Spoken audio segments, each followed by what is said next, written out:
I opened my eyes expecting another ordinary morning beside my wife. Instead, the first thing I saw was long strands of silky hair spread across the pillow. For a second, I thought she had rolled over toward me during the night. Then I tried to brush the hair away from my face and realized the hand moving through it was mine. My fingers were smaller, smoother, the nails perfectly shaped with a glossy nude polish. My heartbeat exploded. I threw the blanket aside, and my breath caught in my throat. The oversized t-shirt hanging on my body covered curves that had never existed before. My chest rose beneath the fabric. My waist looked impossibly narrow. My legs were smooth from hip to ankle. Every part of me felt unfamiliar, yet strangely natural. I stumbled toward the bedroom mirror, praying I was still dreaming. But the reflection didn't belong to me anymore. It looked exactly like my wife. If you think you already know how this story ends, you're wrong. Because looking like her was only the beginning. Before the sun set, I would discover why this happened, why my wife wasn't surprised at all, and why returning to my old life would become the hardest decision I'd ever face. I stood frozen in front of the mirror, touching my face again and again. The soft skin, the longer eyelashes, the perfectly shaped eyebrows. Even my lips had the same natural pink color as hers. I whispered, "What is happening?" But the voice that answered wasn't mine. It was lighter, softer, almost identical to hers. My heart pounded as I searched every corner of the room for my phone. When I finally found it, I opened the front camera. The woman on the screen blinked exactly when I blinked. She copied every expression, every movement. There was no mistake. I wasn't wearing a disguise. I hadn't put on makeup. I hadn't borrowed my wife's clothes. I had somehow become her. The bedroom door opened quietly. My wife walked in carrying 2 mugs of coffee. She looked completely calm, almost as if she had expected to find me standing there staring into the mirror. She smiled. I was wondering how long it would take. I stared at her. You knew?" She nodded. "I knew this morning would be confusing." "What do you mean this morning?" She placed 1 mug on the bedside table and looked at me carefully. "I've been waiting years to tell you the truth." Nothing made sense. "What truth?" She sat down. "When we first got married, I noticed the way you looked at dresses in shop windows. The way you admired elegant women not because you wanted to date them, but because part of you wanted to understand how they felt." I shook my head. "No." She smiled gently. "You spent extra time choosing colors for my clothes. You always knew which handbag matched which shoes. Every Halloween you somehow became the best makeup artist among our friends. You thought nobody noticed." I wanted to deny everything. But every memory returned one after another. Helping her zip dresses. Watching makeup tutorials just to surprise her. Knowing the names of fabrics. Secretly wondering what soft silk actually felt like against the skin. She continued. "I never judged you." "I wasn't. You don't have to explain." There wasn't a trace of anger in her voice.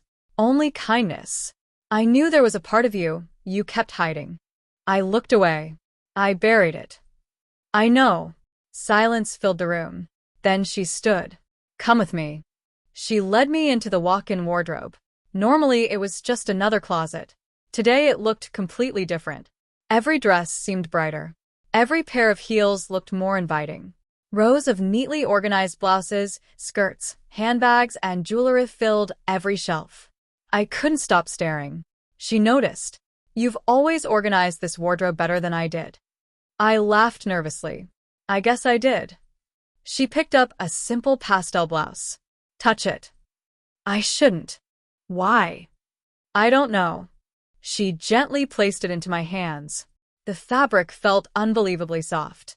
Softer than anything I'd ever worn. For some reason, I couldn't let go. She smiled again. "How does it feel?"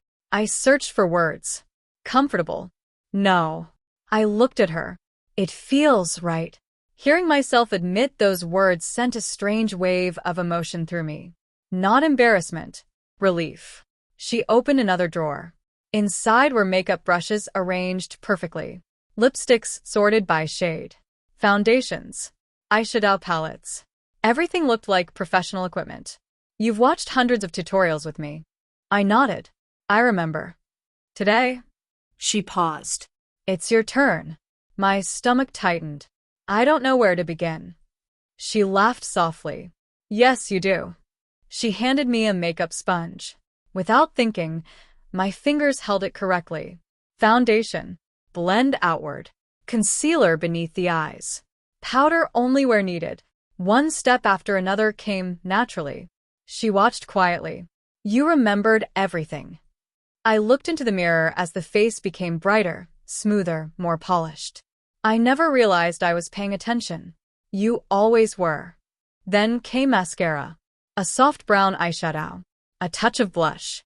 Finally, she picked up a lipstick. Your choice. I looked at dozens of colors before selecting a muted rose shade. She smiled proudly. I would have picked the exact same one. When I finished, I barely recognized myself. Not because I looked like someone else. Because I looked complete. That frightened me more than the transformation itself. She stepped behind me and adjusted a few loose strands of hair. Beautiful. No. Look again. I slowly raised my eyes toward the mirror. For the first time that morning, I stopped searching for the man I used to be and started wondering who this woman could become.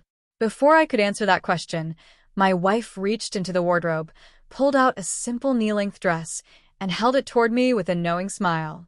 Now, she whispered, the real journey begins. I stared at the dress in her hands, unable to move. It wasn't flashy or dramatic.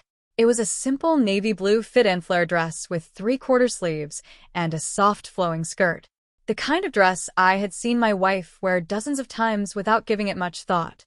Yet now it felt as though it carried the weight of an entirely new life. I can't, I whispered. She tilted her head. You can. What if I ruin it? You won't. What if I look ridiculous? She smiled warmly. You're asking the wrong question. I looked down. The real question is, how will you feel once you finally stop fighting yourself? Those words stayed with me. For years I had been fighting tiny thoughts that appeared without warning, wondering why certain fabrics fascinated me, why elegant shoes caught my attention before expensive watches, why I secretly admired confidence expressed through grace instead of power. I had convinced myself they were meaningless.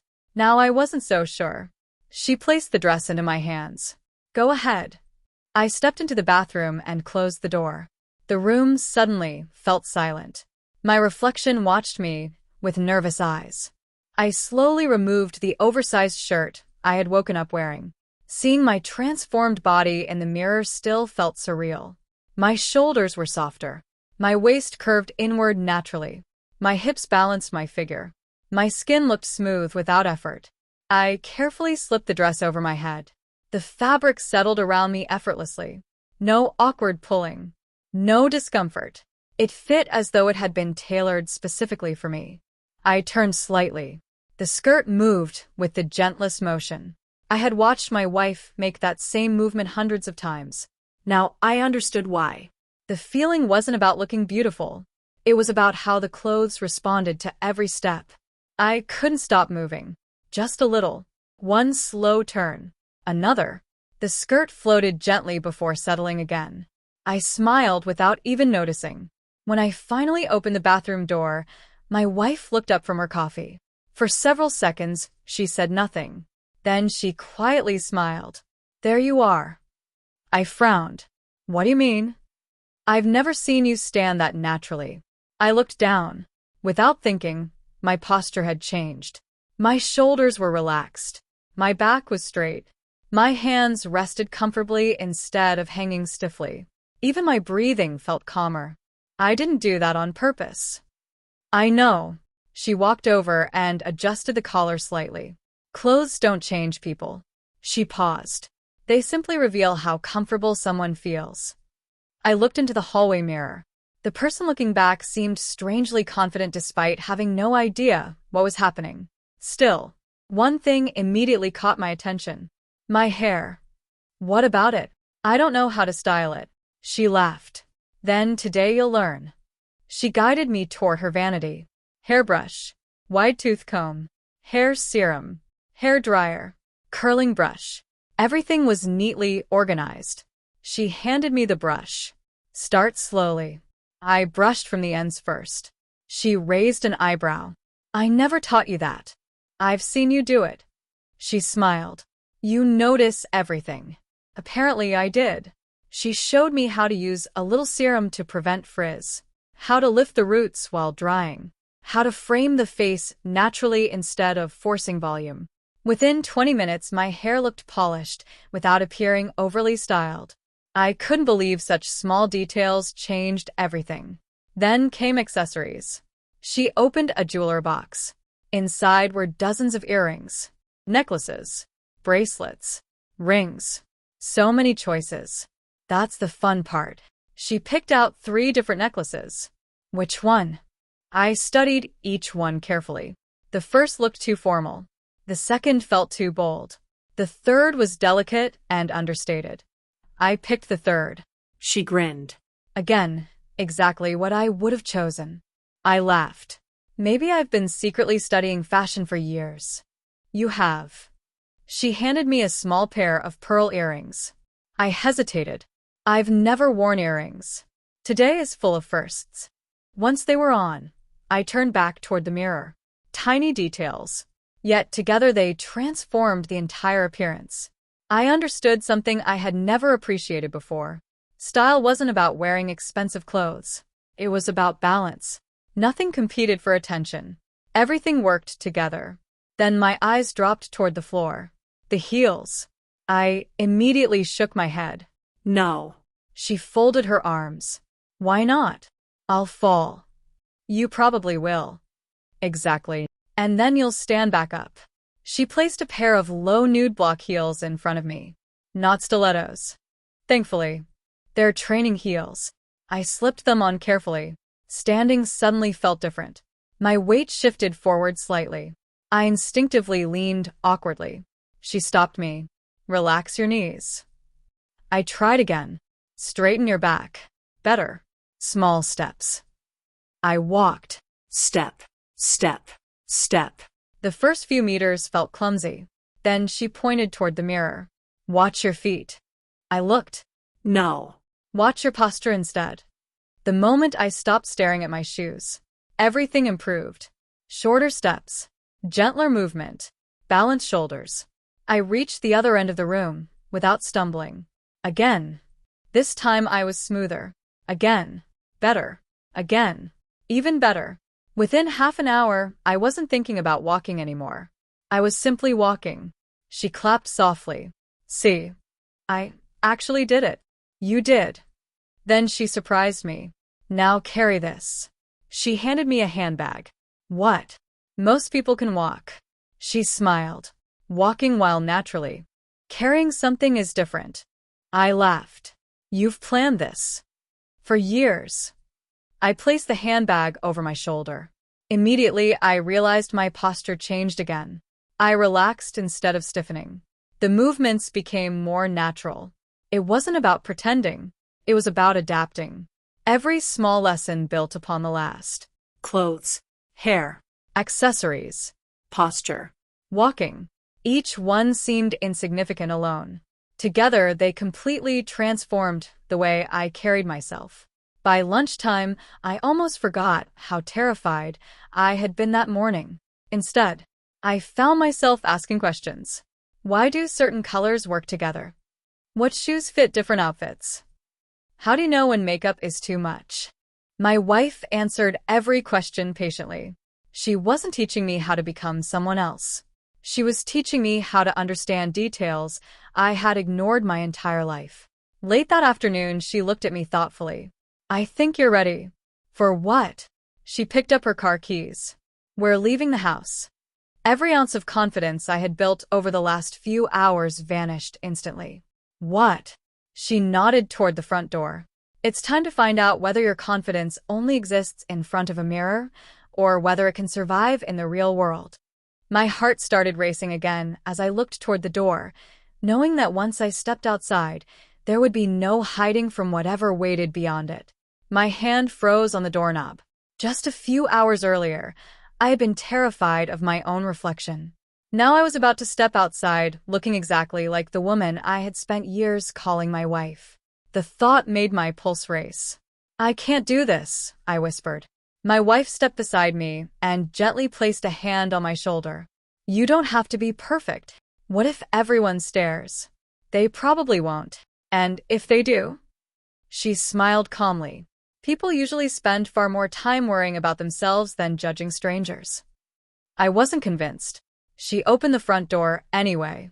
Warm sunlight spilled across the floor. I took one careful step outside, then another. The sound of my heels on the driveway echoed much louder than I expected. Click, click, click. Every sound made me more aware of myself. My wife noticed immediately. You're listening to the shoes. I can't help it. Listen to my voice instead. I nodded. We walked toward the car. Halfway there, I realized something strange. Nobody was staring. The neighbor across the street continued watering his garden without looking up. A woman jogging past smiled politely. An elderly couple walked by discussing groceries. The world hadn't stopped because I looked different. The only person making this difficult was me. Once inside the car, I let out a long breath. I expected something dramatic. My wife laughed. Real life usually isn't. As we drove through town, I watched people through the window. Parents carrying shopping bags. Students laughing outside cafes. Office workers crossing the road. Everyone looked busy. Everyone had somewhere to be. Nobody knew my story. Nobody cared. For the first time that day, the fear began to shrink. 20 minutes later, we arrived at a shopping center. I looked at the entrance and immediately recognized it. This is where we always shop. She nodded. Exactly. You planned this. I wanted somewhere familiar. The automatic doors opened. Cool air rushed over us. Bright lights reflected from polished floors. Shops stretched in every direction. Suddenly, I felt nervous all over again. She leaned closer. Walk beside me. I did. Small steps. Relaxed shoulders. Steady breathing. Exactly as she had taught me. We entered a clothing boutique. A sales assistant smiled warmly. Good afternoon. Let me know if I can help. I automatically answered. Thank you. The softer voice that came from me no longer sounded shocking. It simply sounded normal. My wife wandered toward a rack of dresses. What catches your eye? I hesitated. I don't know. Don't choose what you think you're supposed to like. She looked directly at me. Choose what genuinely makes you smile. That changed everything. Instead of searching for approval, I started noticing colors. Soft sage green, dusty rose, deep burgundy, elegant cream. I reached for a light blue wrap dress. My wife grinned. Why that one? It looks comfortable. And I like the way it moves. She nodded. Exactly. Fashion wasn't only about appearance. Movement mattered. Fabric mattered. Confidence mattered. The assistant approached with a friendly smile. Would you like to try it on? I froze. My wife answered before I could. Yes, please. Moments later, I stood inside a fitting room. Mirror. Bench. Hooks. Soft lighting. I slipped into the dress. It fit beautifully. When I stepped outside, the assistant smiled genuinely. That color really suits you. I wasn't expecting the compliment. Thank you. She tilted her head slightly. Maybe try a thinner belt. It'll define your waist a little more. There was no mockery. No suspicion. Just professional advice. I looked at my wife. She simply smiled as if to say, see? For the next hour, we explored different styles. Some dresses looked elegant. Some made me laugh. Others simply didn't suit me. Instead of feeling embarrassed, I found myself learning why necklines changed proportions, why sleeve lengths affected balance, why certain colors brightened the face while others didn't. My wife wasn't just showing me clothes. She was teaching me confidence through understanding. After leaving the boutique, we stopped at a cosmetic shop. Rows of foundations, lipsticks, perfumes, skincare. It felt overwhelming.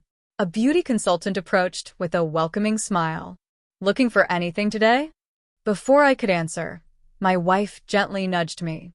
You tell her. I swallowed. I'm still learning. The consultant smiled. That's the best place to start.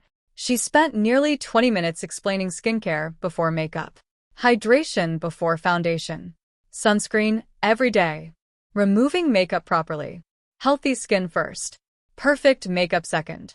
I listened carefully. Every tip felt practical rather than complicated. When we left the shop, I carried a small bag containing only a few beginner products. No unnecessary purchases, my wife said. Learn the basics first. I nodded. That actually makes sense. As we walked toward the food court, I noticed my reflection in a large shop window. Without realizing it, I had stopped checking whether I looked convincing. Instead, I checked whether I was standing confidently. The difference surprised me. Confidence wasn't coming from the clothes anymore. It was coming from comfort. We ordered coffee and sat near the window. People passed by constantly. Families, teenagers, business professionals. Nobody paid us any special attention. I wrapped both hands around my cup. I've spent years imagining this moment, and it was nothing like I expected. In a good way? I smiled. In the best way. She looked at me quietly. Can I tell you something? Of course. When we first met, I fell in love with your kindness. I looked down, but I also noticed something. What? You were always happiest when you were helping someone else feel confident. I thought about birthdays, helping friends choose outfits, giving honest opinions without judging, encouraging my wife before important events. She was right. Confidence had always fascinated me, not because I wanted attention, because I loved seeing people become comfortable with themselves. She reached across the table and squeezed my hand. Today you finally gave yourself the same kindness you've always given everyone else. Those words stayed with me for the rest of the afternoon. On the drive home, I no longer stared nervously out of the window. Instead, I watched the sunset paint the sky in shades of orange and pink. It felt symbolic somehow. One day ending, another beginning. When we reached home, I stepped inside without rushing to the mirror. That surprised me most of all. This morning I had been obsessed with my reflection. Now I was thinking about everything I had learned instead. Walking, Posture. fashion, hair care, skincare, confidence, Grace. patience. Each lesson had quietly changed something inside me. As I started removing my earrings before dinner, my wife stopped me. Leave them on. Why? She smiled knowingly. Because tomorrow isn't about learning how to look the part. I raised an eyebrow. Then what's tomorrow about? She picked up an elegant invitation that had been sitting unopened on the kitchen counter and placed it in my hands. I unfolded it slowly. It was an invitation to her company's annual gala, a formal evening where spouses were expected to attend. I looked up, confused. The date printed at the top was tomorrow. Before I could ask another question, she smiled and said, "Tomorrow, everyone who knows us will see you, and that's when the biggest test of all begins." I stared at the invitation, reading the date over and over as if it might somehow change.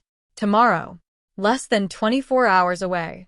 An elegant black-tie gala filled with my wife's colleagues, clients, and friends, people who had known us for years.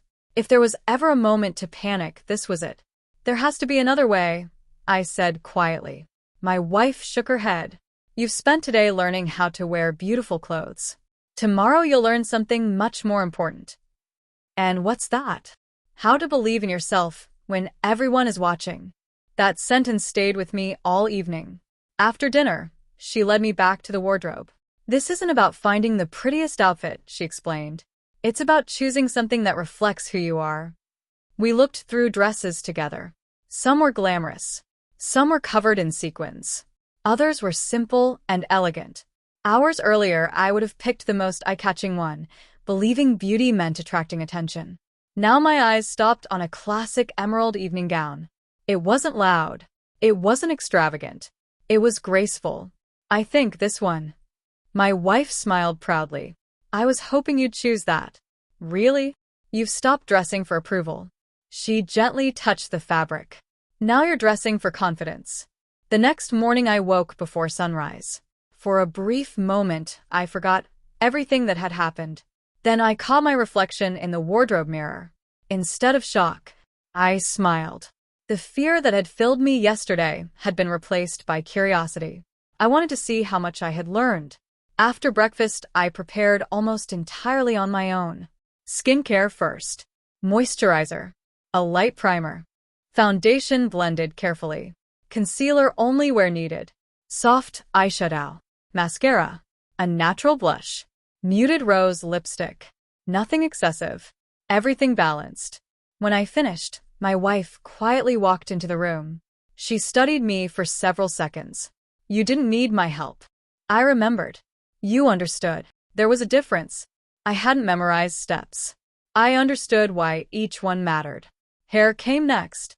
Gentle waves framed my face naturally. A pair of pearl earrings.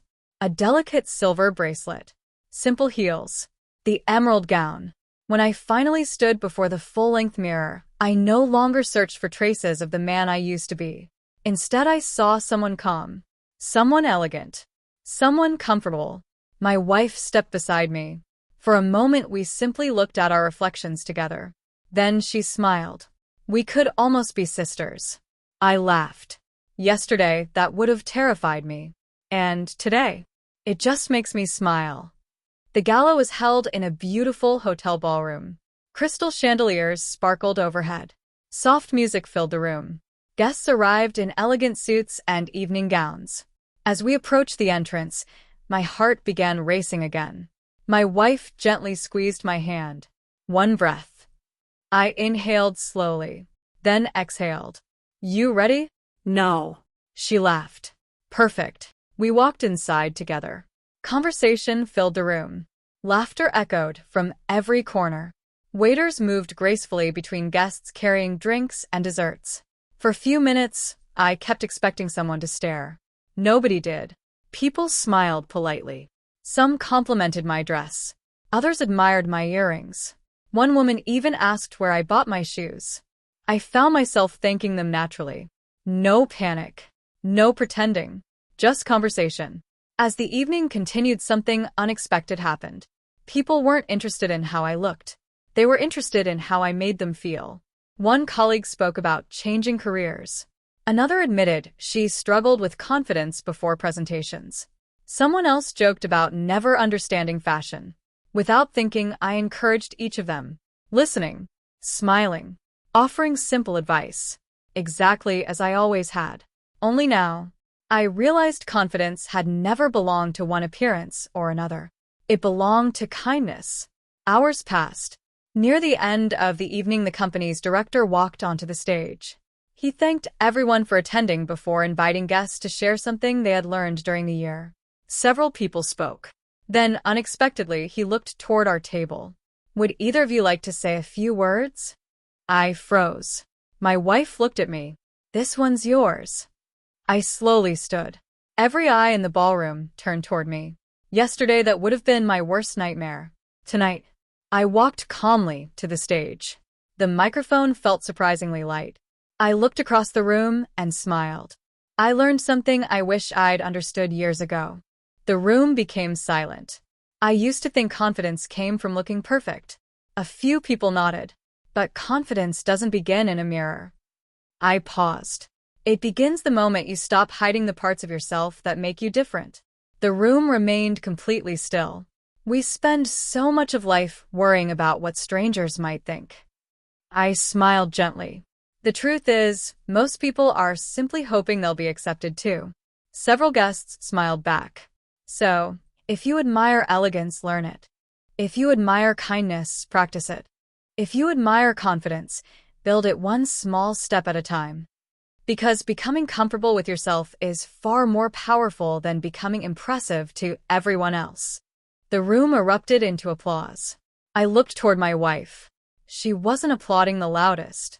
She was simply smiling. Proud. The drive home was peaceful. Streetlights reflected across the windshield. Neither of us spoke for several minutes. Finally, I asked the question that had stayed in my mind since the morning I woke up transformed. Will I ever become the man I was before? She looked out of the window. I don't know. I nodded slowly. To my own surprise, I wasn't afraid of the answer anymore. Because over the last 2 days, I had realized something that mattered far more than appearances. Whether life changed overnight or one tiny step at a time, confidence was never created by a dress, a hairstyle, a pair of heels, or a reflection in a mirror. Those things could help someone express themselves. But real transformation happened much deeper. It happened the moment someone stopped living according to fear and started living according to honesty. When we arrived home, I caught one final glimpse of myself in the hallway mirror. This time, I didn't analyze my makeup. I didn't adjust my hair. I didn't question who I was. I simply smiled. Not because I looked exactly like my wife, but because for the very first time in my life, the person looking back at me finally felt complete. And in that quiet moment, I realized the greatest transformation had never been about becoming someone else at all. It had been about finally accepting every part of myself that I had hidden for far too long.